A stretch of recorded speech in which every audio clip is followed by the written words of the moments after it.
સુરતના માંગરોળમાં પીપોદરા જીઆઈડીસીમાં ભીષણ આગ લાગી। ખુલ્લા પ્લોટમાં સંગ્રહિત પ્લાસ્ટિકના વેસ્ટમાં ભીષણ આગ લાગી। ફાયર વિભાગે આગ ઉપર પાણીનો મારો ચલાવ્યો અને 4 કલાકની ભારે જહેમત બાદ આગ પર મહદઅંશે કાબુ મેળવી લેવાયો છે। ખુલ્લા પ્લોટમાં પ્લાસ્ટિકનો વેસ્ટ રાખવામાં આવ્યો હતો, જેમાં અચાનક આગ લાગી। એક્સક્લુઝિવ દ્રશ્યો આપ જોઈ રહ્યા છો, આકાશી દ્રશ્યો છે। આગ લાગી એ વિસ્તારના આસપાસ ઘણા મકાનો પણ જોવા મળી રહ્યા છે, પણ અચાનક આવી રીતે આગ લાગતા ભાગદોડ મચી ગઈ।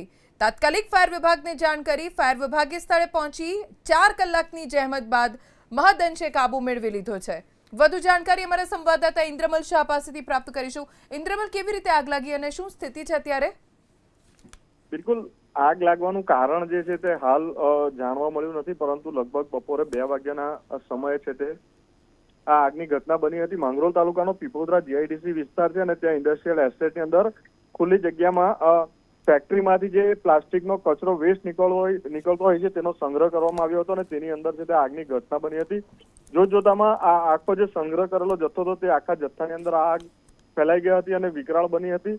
જોકે ઘટનાની જાણ ફાયર વિભાગને કરતા લગભગ 8 જેટલા ફાયરની ટીમો ઘટના સ્થળે અલગ પહોંચી હતી અને લગભગ 4 કલાક સુધી પાણીનો મારો ચલાવી અને આગ પર મહદઅંશે કાબુ મેળવી લેવાયો હતો। હજુ પણ થોડી આગ ચાલુ છે। હાલ ફાયર વિભાગ દ્વારા છે તે કુલિંગની પ્રક્રિયા ચાલુ છે। જોકે સમગ્ર ઘટનાની અંદર કોઈ જાનહાની કે એવી કોઈ ઘટના બની નથી। જી, આભાર ઇન્દ્રમલ, જાણકારી આપવા માટે।